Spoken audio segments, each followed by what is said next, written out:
UKLO 1 year masters. No IELTS required up to 5 years visa. High visa success rate. Coming to the point of Nagarjuna గారు, ఆయనలో మీకు బాగా నచ్చే అంశం ఏంటండి? నాగార్జున గారిలో తను కొంచెం ఇందాక అన్నట్టే నాన్నగారు లాగా బయట సిచ్యువేషన్స్కి ఫ్లటర్ అవడండి. Very grounded person. అన్ఫ్లాపబుల్ అనమాట. అంటే ఈ మధ్యన కాంట్రవర్సీ వచ్చింది కదా, మీకు తెలిసిందే, అందరికీ తెలిసిందే కదా, ల్యాండ్ కాంట్రవర్సీ, ఎన్కన్వెన్షన్. చాలా మంది చాలా డిస్టర్బ్ అయిపోతారు. But he's taken in stride. So they've gone to whatever they should be doing, they are doing. మీకు తెలిసి వస్తుంది నెక్స్ట్ 2-3 daysలో. He's going to win it back అండి.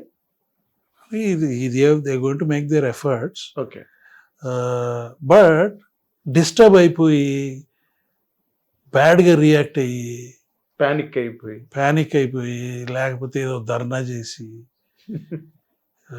లేదా ప్రెస్ కాన్ఫరెన్స్ పెట్టి కామ్గా ఉన్నాడు.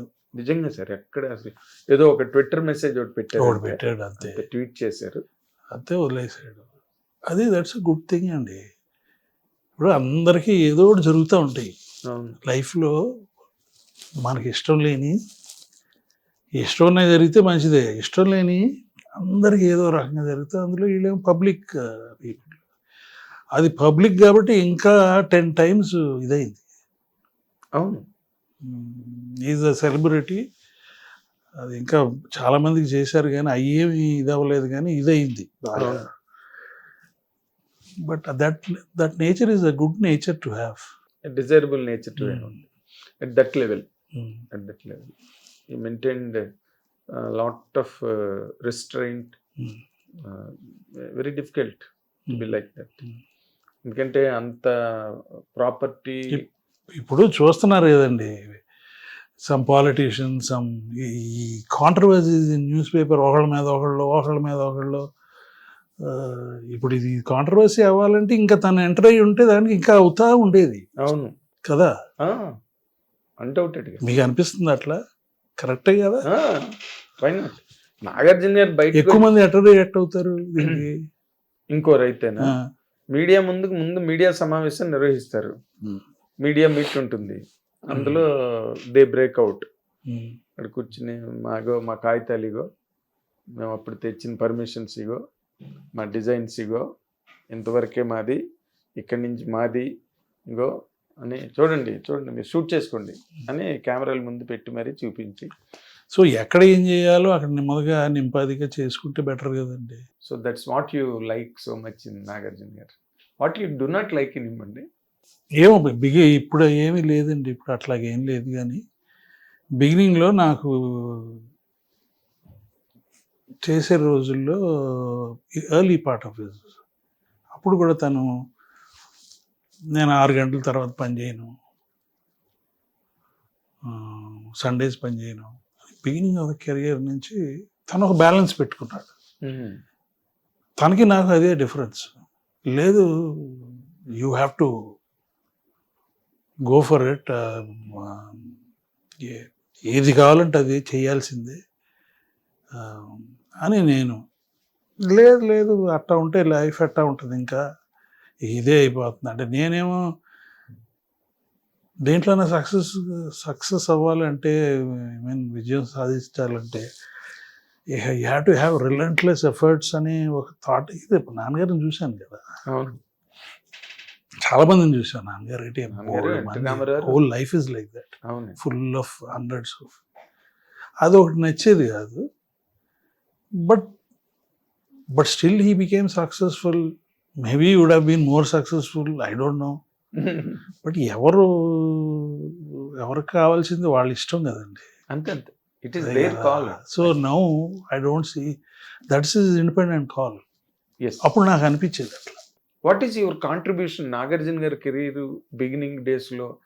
దిస్ ఈజ్ మై కాంట్రిబ్యూషన్ అని మీకు ఎప్పుడైనా మనసు? ఆ సినిమా తీయటమేనండి. దాని తర్వాత విక్రమ్ తీయటమే, అంతే. సినిమా తీయటమే, అది నా ఆలోచనే. అది విక్రమ్ చేయాలన్న ఆలోచన నాది. అది అది తీయటమే, that's how it got launched. Yes, then various people came and produce his career commenced. దాని తర్వాత నువ్వు ఇటు చేస్తే బాగుండు అటు చేస్తే బాగుండు అని మా అసలు ఫ్యామిలీలో ఆ గొడవ లేదండి. చెప్పగలిగింది చెప్పటం అంతే, అంతవరకే. దూరిపోయి ఇది చెయ్యి అది చెయ్యి ఇప్పటికీ లేదు.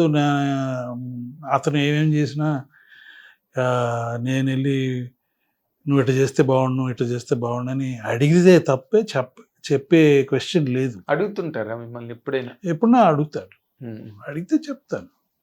అట్లా నేను అడుగుతాను. ఇప్పుడు అదే మ్యూచువల్. తనకి నాకు ఏంటంటే ఎర్లీ స్టేజ్లో 5 years డిఫరెన్స్ అండి.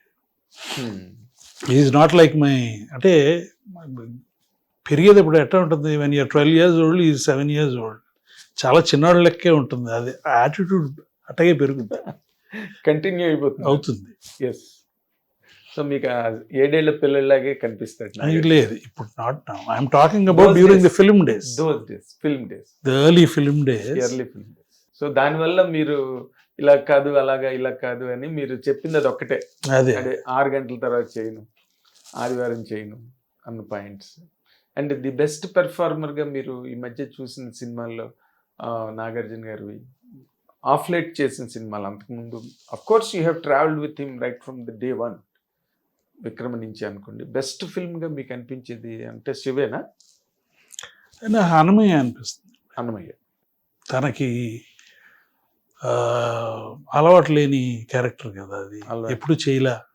చాలా పెద్ద నెత్తి మీద పెద్ద బరువు, పెద్ద కొండను పెట్టుకున్నట్టు. So you love Annamayya. Annamayya is put a lot of effort. బాగుంటుంది. But Shiva has changed the. Shiva is an easy role to do అండి. Of course Shiva is an easy role. Annamayya లాంటి కామెడీస్ ఆర్ డిఫికల్ట్. ఎస్. నాగార్జునకి ఇష్టం ఉండేది కాదు కామెడీస్ అంటే, ఇప్పుడు చేయలేదు. సో అది ఇంకో కథ కావాలంటే చెప్తాను మీకు. చెప్పండి. Of course this is not about నాన్నగారు, నాగార్జున గురించి చెప్పాలి. నాగార్జున గారి గురించి ఇదే, వీళ్ళేమో కొంచెం మాస్ క్యారెక్టర్ అటువంటి చేస్తే బాగుండు అని దొరసాయం రాజు ఇటువంటి ఆయన ప్రొడ్యూసర్, మాకు డిస్ట్రిబ్యూటర్, నాకు బాగా క్లోజ్గా ఉండేవారు. నాగార్జున కంటే నాకు బాగా క్లోజ్గా, because he distributed all my films సీడెడ్కి. సో నా దగ్గరికి వస్తూ ఉండేవారు, మేము వాళ్ళ ఇంటికి వెళ్తూ ఉండేవాళ్ళం. కోదండరామరెడ్డితో సినిమా చేస్తే నాకు ఈ స్టోరీ, కామెడీ స్టోరీ నాకు కుదరదు, ఈ సెలక్షన్కి నేను వెంకట్కి చెప్పుకోండి ఈ స్టోరీ, ఆయన నచ్చితే ఓకే అన్నాడు. నేనేమో ఆల్ కైండ్స్ ఆఫ్ రోల్స్ చేయాలి కదా, వర్సటైల్ యాక్ట్రెస్ అంటే యాక్టర్ అంటే ఆల్ కైండ్స్ ఆఫ్ రోల్స్ చేయాలి, కామెడీ రోల్స్ చేయాలి కదా అని చెప్పి నేను, సో ఇష్టం లేకుండా ఆ సినిమా ఒప్పించాను. ప్రెసిడెంట్ గారు పెళ్ళం, ఫస్ట్ ఫిలిం పక్కా మాస్ కామెడీ ఫిలిం. కోడా శ్రీనివాసరావు కామెడీ ఎంత బాగుంటుంది.